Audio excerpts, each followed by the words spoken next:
10th standard, tension हो रही है हिस्ट्री की? कोई नीड नहीं है यार टेंशन लेने की। चलो स्टार्ट करते हैं rise of nationalism in Europe. Start करते हैं फ्रेडरिक सोर्यू से। फ्रेडरिक सोर्यू एक फ्रेंच आर्टिस्ट था जिसने 1848 में एक 4 प्रिंट्स की डिजाइन नोट की थी, जिसमें उसने एक वर्ल्ड का ड्रीम विजुअलाइज किया था, जिसमें उसको दिख रहा था कि ये वर्ल्ड एक डेमोक्रेटिक और एक सोशल रिपब्लिक जगह है जहाँ पर सब लोग हार्मनी से रह रहे हैं। उसने जो नोट लिखी थी उसमें उसका पहला पॉइंट कुछ इस तरीके से था। पहला प्रिंट दिखा रहा था कि जो यूरोप और अमेरिका के पीपल हैं वो एक लॉन्ग ट्रेन में मार्चिंग कर रहे हैं और स्टैचू ऑफ लिबर्टी को वो लोग होमेज ऑफर कर रहे हैं।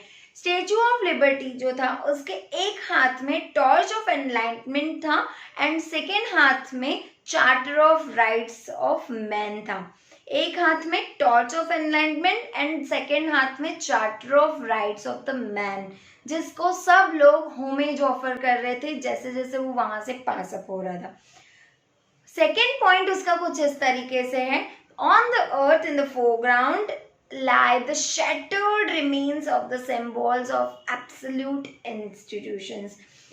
पूरे अर्थ पर फोरग्राउंड पर बहुत सारे अलग अलग एब्सोल्यूट इंस्टीट्यूशंस के सिंबल्स लाई करते हैं।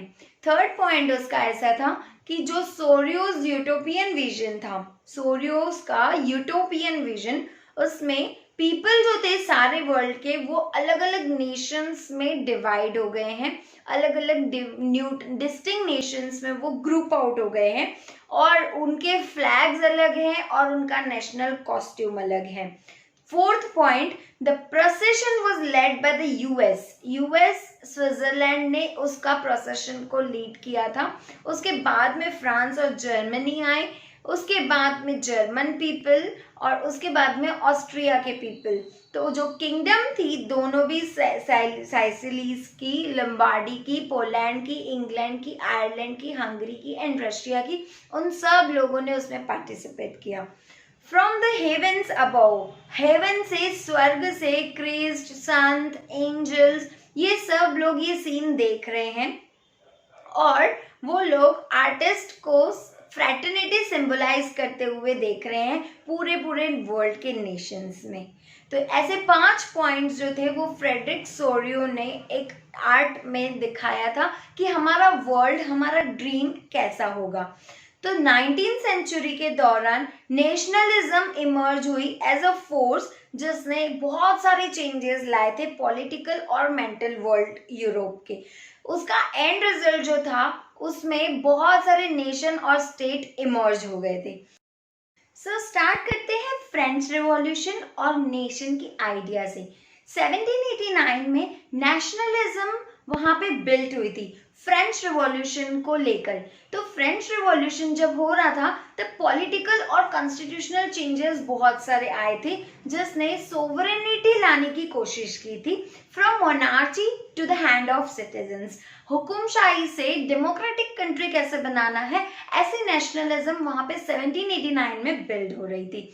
बहुत सारे मेजर्स और प्रैक्टिसेस इंट्रोड्यूस किए थे ला पाट्री मतलब फादरलैंड ने, एंड ले सिटुएन मतलब सिटीजन्स ने। तो फादरलैंड और सिटीजन इन दोनों ने मिलकर बहुत सारे प्रैक्टिसेस और मेजर्स इंट्रोड्यूस किए थे। जैसे कि फ्रेंच का जो फ्लैग था इनिशियली वो चेंज हो गया था टू द ट्राई कलर, उनका नेशनल एंथम चेंज हो गया था, उनकी national language that is French बन गई थी। और अगर हम देखें तो डेमोक्रेसी जो डिस्ट्रॉय हुई थी नेपोलियन से, उसने फिर अपना नेपोलियनिक कोड दिया। नेपोलियनिक कोड के हिसाब से वहां पे इक्वलिटी स्टैब्लिश हुई लॉ में और राइट टू द प्रॉपर्टी सभी सिटीजन्स को सिक्योर किया गया। यूरोप में मेकिंग ऑफ नेशनलिज्म को कैसे बनाया गया था।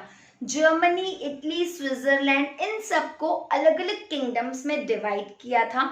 डचीज एंड कैंटन्स जो कि रूलर्स थे उनको अपना ऑटोनॉमस टेरिटरीज दिए गए थे। उसके बाद में एरिस्टोक्रेसी और न्यू मिडिल क्लास कैसे आए थे।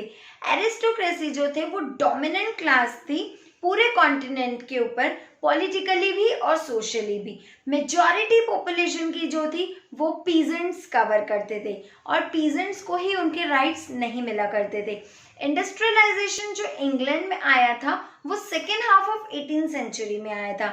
नए सोशल ग्रुप्स आए, न्यू वर्किंग क्लास पॉपुलेशन आई, मिडिल क्लास जो थी वो लगभग इंडस्ट्रियलिस्ट, बिजनेसमैन और प्रोफेशनलिस्ट को इंक्लूड करते थे। लिबरल नेशनलिज्म किसके लिए स्टैंड करता था? लिबरलिज्म अगर आप देखो तो वो लैटिन रूट लिबर से लिया गया है। लैटिन रूट लिबर मतलब फ्री। तो वहाँ पे सिटीजन्स को राइट टू वोट मिलना चाहिए, इलेक्शन के लिए उनको वोट देने के लिए राइट मिलना चाहिए। वो सारे प्रॉपर्टी ओनिंग मैन को ही मिला करता था। Man without the property and all the women are excluded from the political rights. जिस मैन के पास प्रॉपर्टी नहीं है और सारी वुमेन्स, उनको पॉलिटिकल राइट्स नहीं मिला करते थे। 1834 में आप देखो तो कस्टम यूनियंस आई थी जिसे हम ज़ोल्वेरिन बोलते हैं।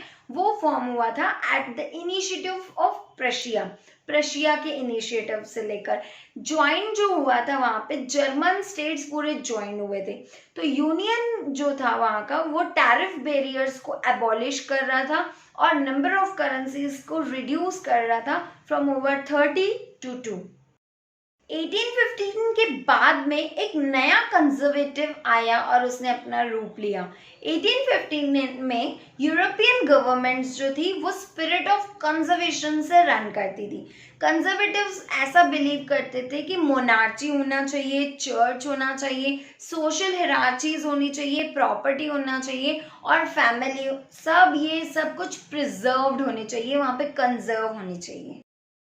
Modern army, efficient bureaucracy, dynamic economy और फ्यूडलिज्म का एबॉलिशन, सर्वडम के साथ ये सब ने ऑटोक्रेटिक मोनार्चीज को यूरोप में स्ट्रेंथ कर दिया था, स्ट्रॉन्ग कर दिया था।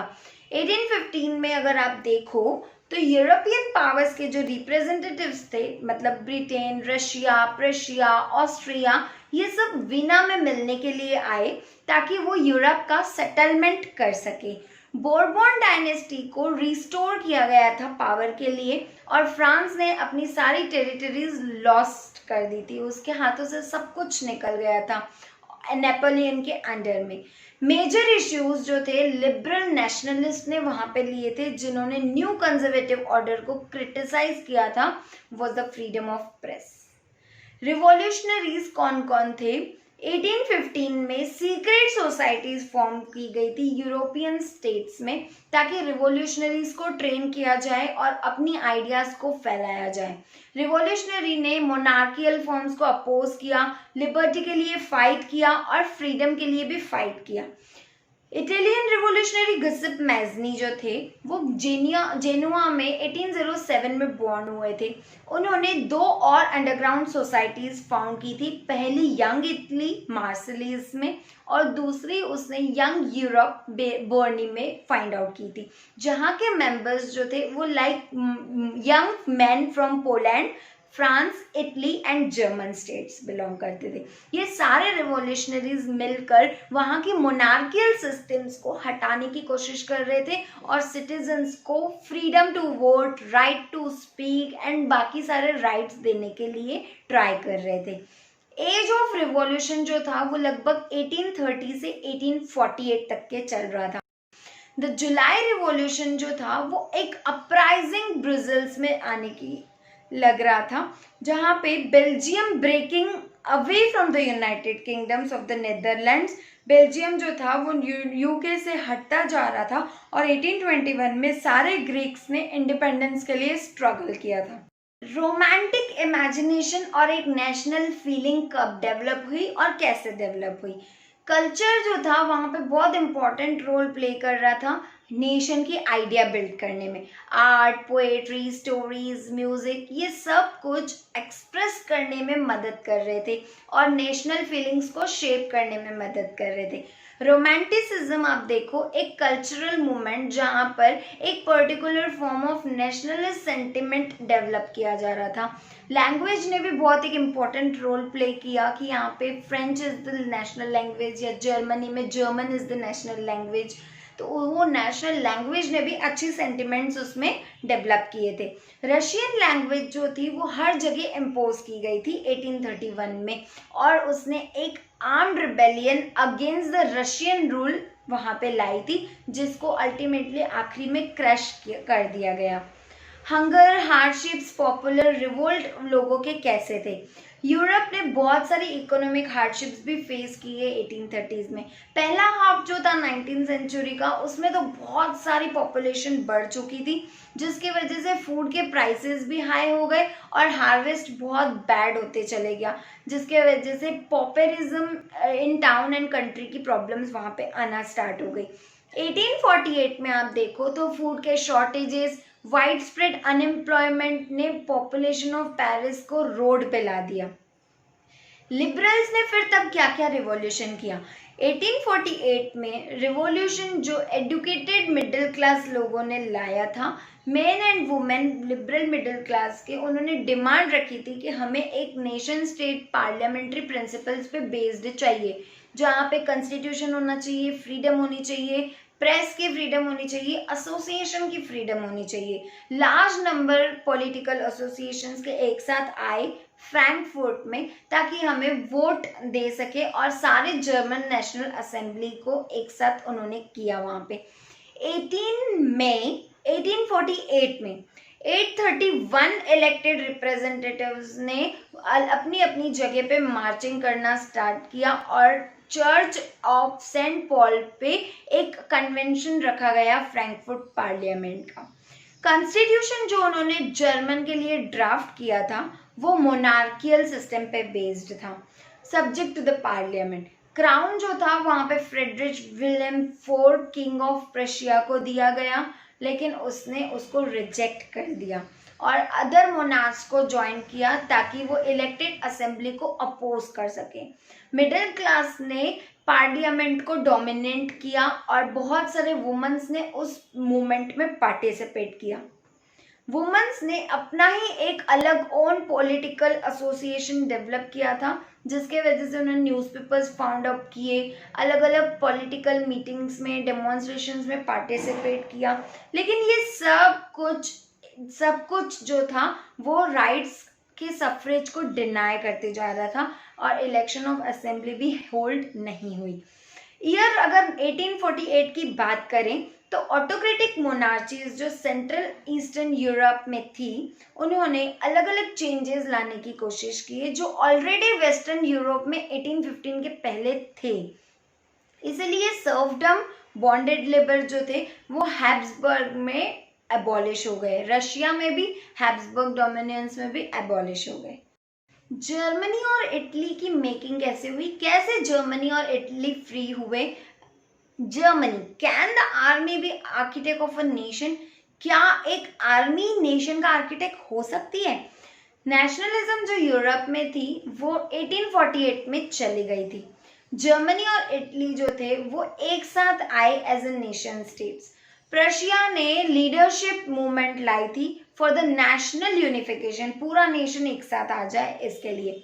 आर्किटेक्ट इस प्रोसेस के थे चीफ मिनिस्टर ओटो वॉन बिस्मैक। कौन थे? चीफ मिनिस्टर ओटो वॉन बिस्मैक, जिन्होंने अलग अलग एक्टिविटीज कैरी आउट की थी प्रशियन आर्मी और ब्यूरोक्रेसी के लिए। जनवरी 1871 में प्रशियन किंग जो थे विलियम वन, उन्होंने जर्मन एम्परर को प्रोक्लेम किया, एक असेंबली हेल्ड करवाई जहां पे नया जर्मन एम्पायर बनना स्टार्ट हो गया। ये अगर प्रोसेस आप देखो नेशन बिल्डिंग का, तो यहाँ पे प्रशियन स्टेट पावर डोमिनेट हो रही है। करेंसी, बैंकिंग, लीगल, जुडिशियल, ये सारे सिस्टम्स जर्मनी में मॉडर्नाइज्ड हो गए, नए तरीके से इंट्रोड्यूस हो गए। इटली कैसे यूनिफाइड हुई? इटली पहले 7 स्टेट्स में डिवाइड हो गई थी। मिडिल 19th सेंचुरी की बात करो तो सारे के सारे 7 स्टेट्स, सार्डिनिया, पिडमोंट, ये सब रूल कर रही थी इटली के प्रिंसली हाउसेस। रीजन्स अगर आप देखो तो वहाँ पे different kings different regions dominate कर रहे थे।